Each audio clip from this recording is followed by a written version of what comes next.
इस वीडियो में अगेन हम बात करने वाले हैं आपके आने वाले गेट के एग्ज़ाम के लिए कुछ मेमोरी बेस्ड फैक्ट्स के बारे में। और जो भी लिस्ट मैं प्रोवाइड करने वाली हूँ उसका छोटा छोटा मैं एक्सप्लेनेशन भी दूंगी, क्योंकि आज का जो पोर्शन है ऑफ कोर्स ये भी मेमोरी बेस्ड ही है, लेकिन थोड़ा सा एक्सप्लेनेशन ऑब्वियसली हम उस पर दे सकते हैं, क्योंकि वो थोड़ा सा कंसेप्ट एज वेल एज आप ये कह सकते हो कि 50% concept and 50% memory based fact पे बेस्ड होता है। तो this will be the part 2। इससे पहले पार्ट 1 अपलोड हो चुका है, तो मेक श्योर आपने देखा नहीं है तो उसको देख लीजिए। रेफरेंसेस मैंने मेंशन कर दिया है कि प्रेस्कॉट माइक्रोबायोलॉजी की जो बुक है उससे मैं आज के सारे मेमोरी बेस्ड चीज़ों को लिस्ट आउट करने वाली हूँ। So let's proceed. And of course video पसंद आए तो इसे लाइक ज़रूर कीजिएगा, as well as don't forget to subscribe teaching Pathshala for more such videos. Okay, तो पहला जो लिस्ट है हमारे सामने दैट इज अगेन मतलब it is from microbiology itself. तो इसमें हम देख सकते हैं कि जो मेजर मोड ऑफ न्यूट्रिशन होता है, यानी जो माइक्रो ऑर्गेनिजम्स होते हैं उनके खाना लेने का यानी न्यूट्रिशन लेने के कौन कौन से मोड्स हो सकते हैं। तो इन मोड को मेजर तरीके से दो पार्ट में डिवाइड किया गया है। एक को हम बोलते हैं ऑटोट्रॉप्स एंड दूसरे को हम बोलते हैं हेटेरोट्रॉप्स। लेकिन खाली इसी मोड में डिवाइड नहीं किया गया है, ऑटोट्रॉप्स को भी photo autotrophs and chemo autotrophs में डिवाइड किया गया है। ऑटोट्रॉप्स में पहले आते हैं फोटो ऑटोट्रॉप्स, मतलब कि फोटो जो वर्ड है this is standing for light. Okay, तो फोटो ऑटोट्रॉप्स को एनर्जी मिलती है लाइट से, एज वेल एज कार्बन का सोर्स इनके लिए बनता है CO2 HCO3 and related compound. Type of organism यानी एग्जाम्पल कौन से हो जाते हैं फोटो ऑटोट्रॉप्स के, कोई भी फोटोसिंथेटिक प्रोकैरियोट्स जैसे कि हो गया cyanobacteria, plants, certain protist for example algae. Next आता है केमो ऑटोट्रॉप्स। केमो ऑटोट्रॉप्स का मतलब हो गया कि एनर्जी जो मिलती है वो मेनली इनऑर्गेनिक केमिकल से मिलती है। तो ऑब्वियसली एनर्जी का सोर्स चेंज हो गया, इनऑर्गेनिक केमिकल होगा, लेकिन कार्बन का सोर्स आप देख सकते हैं CO2 HCO3 and related compound होगा। इनऑर्गेनिक केमिकल्स में चले आते हैं H2S, NH3 और Fe+2। अगला इसका एग्जांपल हो जाते हैं unique to certain type of prokaryote जैसे कि हो गया सल्फोलोबस। नेक्स्ट पोर्शन चला आता है मोड ऑफ न्यूट्रिशन में हेटेरोट्रॉप्स। हेटेरोट्रॉप्स कौन से होते हैं, जो अपना खाना खुद नहीं बनाते हैं बट किसी और के ऊपर डिपेंड करते हैं, जबकि ऑटोट्रॉप्स हुए होते हैं कि जो अपना खाना खुद बना रहे होते हैं। तो हेटेरोट्रॉप्स में चले आते हैं फोटो हेटेरोट्रॉप्स। अब फोटो की बात कर दी है मतलब कि सीधी सी बात है एनर्जी का सोर्स तो लाइट ही हो जाएगा। और हेटेरोट्रॉप्स यानी सीधी सी बात है कि कार्बन का सोर्स किससे लेंगे, ऑर्गेनिक कंपाउंड से लेंगे, जैसे कि मान लीजिए प्लांट ने खाना बनाया तो उससे ले लिया। ओके, तो ऑर्गेनिक कंपाउंड से लेंगे। एग्जाम्पल हो गया unique to certain aquatic and salt loving prokaryote जैसे कि हो गया रोडोबैक्टर एंड क्लोरोफ्लक्स। नेक्स्ट चले आते हैं केमो हेटेरोट्रॉप्स। केमो हेटेरोट्रॉप्स वो ऑर्गेनिज्म होते हैं जो एनर्जी ऑब्वियसली ऑर्गेनिक कंपाउंड से लेते हैं, as well as carbon source भी ऑर्गेनिक कंपाउंड को ही वो कंसिडर करते हैं। एग्जाम्पल में चले आते हैं बहुत अलग अलग टाइप के प्रोकैरियोट जैसे कि हो गया clostridium and protist, fungi, animal as well as some plants. तो this was a whole list regarding the major nutrition mode in the microorganism. अब यहाँ से जो क्वेश्चन आते हैं वो डेफिनेशन पे भी आ सकते हैं, एग्जाम्पल पे भी आ सकते हैं, एनर्जी सोर्स या कार्बन सोर्स इनमें से कहीं से भी क्वेश्चन पूछा जा सकता है। ऑलरेडी भी पूछा गया है गेट में और आने वाले टाइम में भी इसकी मैक्सिमम प्रोबेबिलिटी बनी रहती है। अगला हमारे पास लिस्ट आ जाता है comparison between the 3 domain of life. और ये 3 डोमेन ऑफ लाइफ कौन कौन से हैं, bacteria, archaea and eukarya. Okay, इन तीनों को हम 3 डोमेन ऑफ लाइफ मानते हैं। अब यहाँ पे मेंशन है कैरेक्टरिस्टिक, और इस कैरेक्टरिस्टिक को आपको हमें देखना है कि बैक्टीरिया, आर्की एंड यूकैरिया इनमें कौन कौन से कैरेक्टरिस्टिक्स प्रेजेंट हैं। जैसे कि सबसे पहले अगर हम बात करते हैं nuclear envelope, nuclear envelope bacteria में एब्सेंट होता है, आर्की में भी एब्सेंट होता है, एज वेल एज यूकैरियोट में प्रेजेंट होता है। मेम्ब्रेन इनक्लोज्ड ऑर्गेनीज यानी जो ऑर्गेनीज होती हैं वो किस किस में प्रेजेंट होती हैं, वो भी मेम्ब्रेन इनक्लोज्ड। तो बैक्टीरिया में एब्सेंट होती हैं, आर्की में भी एब्सेंट होती हैं एंड यूकैरियोट्स में प्रेजेंट होती हैं। पेप्टाइडोग्लाइकन की बात करें कि कौन से डोमेन में पेप्टाइडोग्लाइकन देखा जाता है सेल वॉल में, बैक्टीरिया में it is present, in archaea it is absent, as well as eukaryote में भी पेप्टाइडोग्लाइकन एब्सेंट होता है। मेम्ब्रेन लिपिड की बात करें कि किन किन में पाए जाते हैं और किस टाइप के पाए जाते हैं, तो बैक्टीरिया में ये अनब्रांच्ड हाइड्रोकार्बन फॉर्म में पाए जाते हैं, आर्की में सम ब्रांच हाइड्रोकार्बन मिल सकते हैं एंड यूकैरियोट्स में अनब्रांच हाइड्रोकार्बन्स देखे जाते हैं। आरएनए पॉलीमरेज की बात करते हैं तो बैक्टीरिया में एक टाइप का मिल सकता है, आर्की में सेवरल टाइप का, एज वेल एज यूकैरियोट्स में भी सेवरल टाइप का मिल सकता है। इनिशिएटर अमाइनो एसिड जो होता है प्रोटीन सिंथेसिस के लिए, बैक्टीरिया में फॉर्माइल मिथियोनिन हो सकता है, आर्की में methionine, as well as eukaryotes में मिथियोनिन हो सकता है। इंट्रॉन्स की बात करें जो जीन्स में प्रेजेंट रहते हैं तो बैक्टीरिया में बहुत ही रेयर हैं। आर्की में जो है present in some genes only as well as eukaryotes में प्रेजेंट इन मेनी जीन्स। अगर रिस्पॉन्स की बात करते हैं एंटीबायोटिक्स के लिए लाइक स्ट्रेप्टोमाइसिन और क्लोरामफेनिकोल, इसके लिए कौन से डोमेन वाले ऑर्गेनिज्म रिस्पॉन्स देते हैं तो बैक्टीरिया में देखने को मिलता है कि इसका ग्रोथ इनहिबिट हो जाता है इन the presence of streptomycin and chloramphenicol. Archie का भी ग्रोथ जो है होता है उस पर कोई इफेक्ट देखने को नहीं मिलता है, that is growth not inhibited. और यूकैरियोट्स में भी इनहिबिट नहीं होता है ग्रोथ। यानी सेंसिटिविटी की बात करें तो इस पर्टिकुलर एंटीबायोटिक के लिए जो सेंसिटिविटी होता है वो हमें सिर्फ बैक्टीरिया में देखने को मिलता है, आर्की एंड यूकैरियोट्स में देखने को नहीं मिलता है। Histone associated with DNA, histone का एसोसिएट रहना डीएनए से, ये वाले फीचर्स किस किस में देखे जाते हैं? बैक्टीरिया में ये एब्सेंट होता है, आर्की में कुछ स्पीसीज में प्रेजेंट रह सकता है but not in all, and eukaryotes में ऑब्वियसली ये मेजॉरिटी तरीके से प्रेजेंट रहता है। सर्कुलर क्रोमोसोम की बात करें तो बैक्टीरिया में तो पाया जाता है, आर्की में भी पाया जाता है, लेकिन यूकैरियोट में ये पाया नहीं जाता है, एब्सेंट होता है।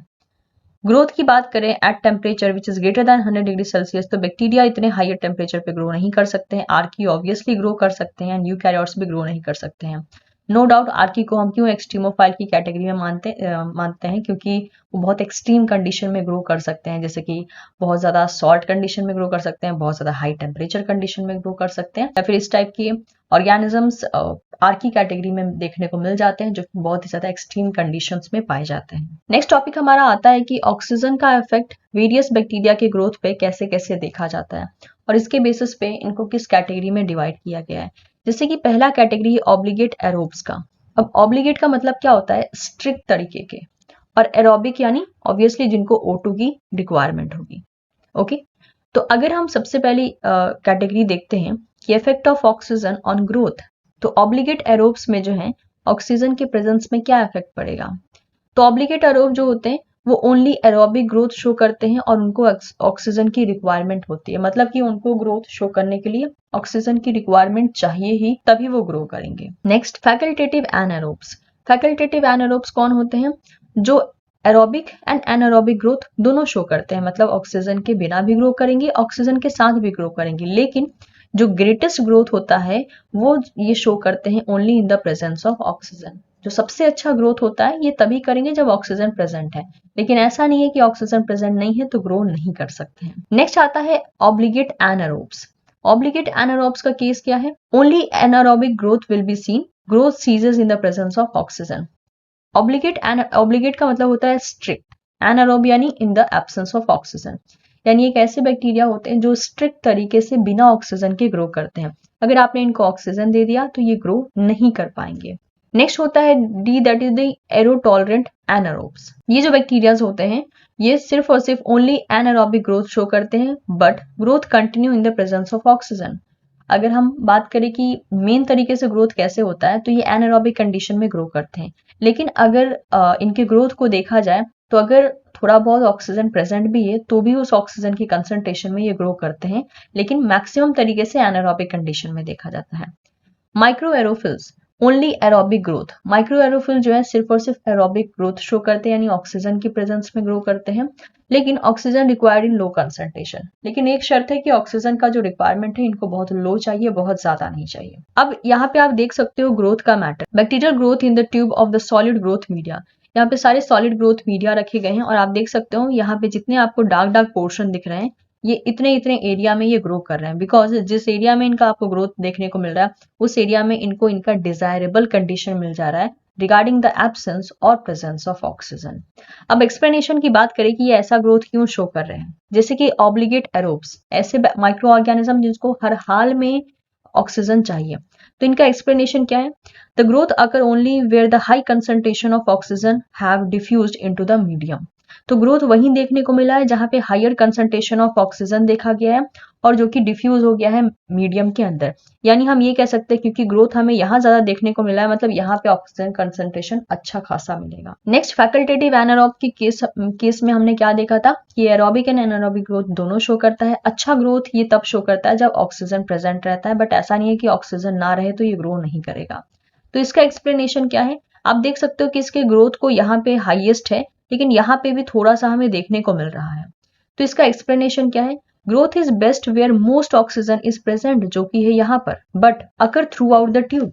लेकिन बाकी ट्यूब में भी देखने को मिल रहा है जहाँ पे ऑक्सीजन प्रेजेंट नहीं है, क्योंकि क्या कहा गया है कि ये एरोबिक एंड एनारोबिक ग्रोथ दोनों शो करता है, लेकिन बेस्ट वहां पे करता है जहां ऑक्सीजन प्रेजेंट है, जैसे कि at this particular location. Okay, C में था ऑब्लिगेट एनारोब यानी स्ट्रिक्ट एनारोब, यानी जिसको बिल्कुल भी ऑक्सीजन नहीं चाहिए ग्रोथ के लिए। तो ऑक्सीजन जो है, ऑक्सीजन की एब्सेंस इस एरिया में देखी जाती है, यहाँ पे ऑक्सीजन नहीं मिलेगा, and that is why growth occur only where there is no oxygen, जैसे कि हो गया डाउनवर्ड साइड, क्योंकि ऑक्सीजन का अमाउंट यहाँ पे अच्छा खासा पाया जाएगा। फोर्थ देखिए, एरोटॉलरेंट एनारोब्स की अगर हम बात करते हैं तो इसका ग्रोथ आपको थ्रू आउट द मीडियम देखने को मिल रहा है, क्योंकि बोला है ओनली एनारोबिक ग्रोथ, तो एनारोबिक ग्रोथ तो यहाँ पे हर जगह मिल जाएगा, but growth continue in the presence of oxygen. लेकिन ऐसा नहीं है कि ऑक्सीजन के कांटेक्ट में आते ही ग्रोथ रुक जाएगा, ऑक्सीजन के प्रेजेंस में भी ग्रोथ होता रहेगा, लेकिन बेस्ट ग्रोथ एनारोबिक कंडीशन में देखने को मिलेगा, एंड दैट इज वाई यहाँ ऑक्सीजन प्रेजेंट है तो यहाँ भी ग्रो कर रहे हैं, इधर पे प्रेजेंट नहीं है तो भी यहाँ ग्रो कर रहे हैं। तो बोला है growth occur evenly, oxygen has no effect. तो ग्रोथ जो है इवनली देखा जा रहा है और ऑक्सीजन का प्रेजेंट रहना कोई इफेक्ट नहीं डाल पा रहा है, क्योंकि ये प्रेजेंस में भी ग्रो कर सकते हैं। लास्ट है माइक्रो एरोफिल्स, जहां पे आपको देखने को मिलेगा, और इसके ग्रोथ के लिए आप देख सकते हैं मिडिल वाला एरिया, क्योंकि मिडिल वाले एरिया में जो है कोई भी ओनली एरोबिक ग्रोथ देखने को मिलेगा, यानी जहां पे ऑक्सीजन है वहीं पे ये ग्रोथ करेंगे, लेकिन बहुत ज्यादा मीडियम या लो कंसंट्रेशन चाहिए ऑक्सीजन का। अब ये जो एरिया है यहाँ पे इसको मीडियम ऑक्सीजन मिलेगा या लो कंसंट्रेशन मिलेगा, क्योंकि यहाँ पे तो हाई मिलेगा, यहाँ पे तो बिल्कुल नहीं मिलेगा। बीच वाले जोन में ही सिर्फ ऐसा है कि लो ऑक्सीजन का कंसंट्रेशन मिलेगा। तो growth only occur only where is a low concentration of oxygen has diffuse into the medium. देखिए अगर सिंपल सी बात करें ना, तो इस वाले पोजीशन में किसी भी ट्यूब का ले लीजिए, यहाँ पे हाई कंसंट्रेशन ऑफ O2 मिलेगा, यहाँ पर लो मिलेगा, और यहाँ पर एब्सेंट मिलेगा। अब इसी हिसाब से अगर आप सभी में देखते हैं तो आपको वेरिएशन देखने को मिल जाएगा किस किस तरीके से ये वैरी हो रहे हैं। उम्मीद करती हूँ ये जो पूरा एक्सप्लेनेशन है वो आपको समझ में आ गया होगा। सिंपल सा कंसेप्ट है, बस छोटे छोटे से स्लाइडली डिफरेंसेस है जिसको आपको एक्चुअल में दिमाग में रखना है। तो ये कुछ मेजर चीजें थी जो हमने डिस्कस की। अगले वीडियो में हम इसके आगे का पोर्शन कंटिन्यू करेंगे और फिर से कुछ और नई चीजों को बहुत ही शॉर्ट टाइम में गेन करने की कोशिश करेंगे। वीडियो पसंद आ रहा हो तो इसे आप अपने दोस्तों के साथ भी शेयर कर सकते हैं, and don't forget to subscribe teaching Pathshala. मिलते हैं बहुत ही जल्द आपसे नेक्स्ट वीडियो में। Thank you so much.